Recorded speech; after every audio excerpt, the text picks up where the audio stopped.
ایک عابد، اللہ کا ایک مقرب بندہ ایک پہاڑ میں عبادت کرتا تھا، اور اس کے کھانے کا اہتمام اللہ عز و جل نے ایک انار کے درخت کے ذریعے کیا۔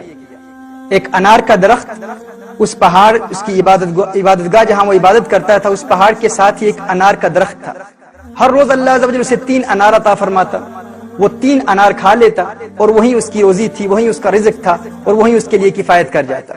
اللہ عز و جل کو امتحان منظور ہوا، اور اللہ عز و جل نے اس کا امتحان لینے کے لیے ایک دن انار نہیں عطا فرمایا۔ اس نے صبر کیا، دوسرے دن پھر اللہ عز و جل نے انار نہیں عطا فرمایا، دوسرے دن پھر اس نے صبر کیا، تیسرے دن اللہ عز و جل نے اسے پھر انار کی نعمت سے محروم رکھا۔ امتحان لے رہا تھا اس کا رب۔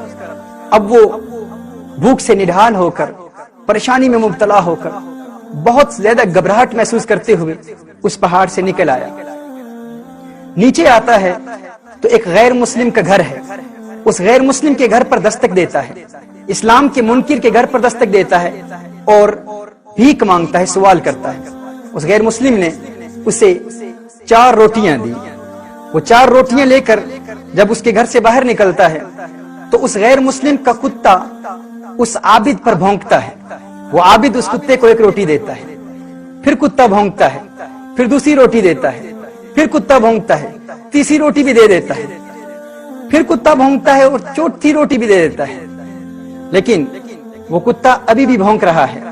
ناظرین کرام، اس عابد نے اس کتے کو دیکھ کر کہا، تو کیسا لالچی کتا ہے، تجھے شرم نہیں آتی کہ میں تیرے مالک کے دروازے پر بھیک مانگنے کے لیے آیا تھا، تیرے مالک کے دروازے پر میں نے دستک دی، تیرے مالک نے مجھے بھیک دی، 4 روٹیاں دی، 4 روٹیاں تو کھا گیا اور ابھی بھی بھونک رہا ہے۔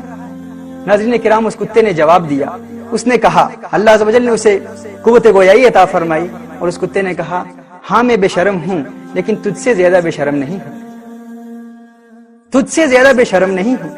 وہ اس لیے کیونکہ وہ رب جو تجھے بغیر کسی مشقت کے، بغیر کسی محنت کے، تیرا مالک، تیرا کریم مولا جو تجھے بغیر کسی محنت و مشقت کے مدتوں سے کھلا رہا ہے، 3 روز تجھے تیرے رب نے انار نہیں دیے تو تو اپنے رب کے دشمن کے دروازے پر بھیک مانگنے کے لیے آ گیا ہے۔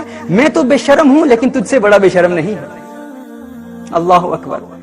ناظرین کرام، یہ کتا اس عابد کو سبق سکھا رہا ہے اور بتا رہا ہے کہ میں تو بے شرم ہوں، لیکن تو فرق دیکھ کہ میں نے اپنے مالک کے دروازے پر بھیک مانگنے والے سے روٹیاں لی ہیں، لیکن تو ایسا بے شرم ہے کہ تو اپنے مالک کے دشمن کے دروازے پر آ کر بھیک مانگ رہا ہے۔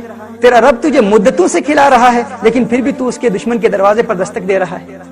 ناظرین کرام، یہ وہ سائنز ہیں، سگنلز ہیں، جن کے ذریعے اللہ عز و جل اپنے بندوں کو واپس اپنے راستے پر لاتا ہے۔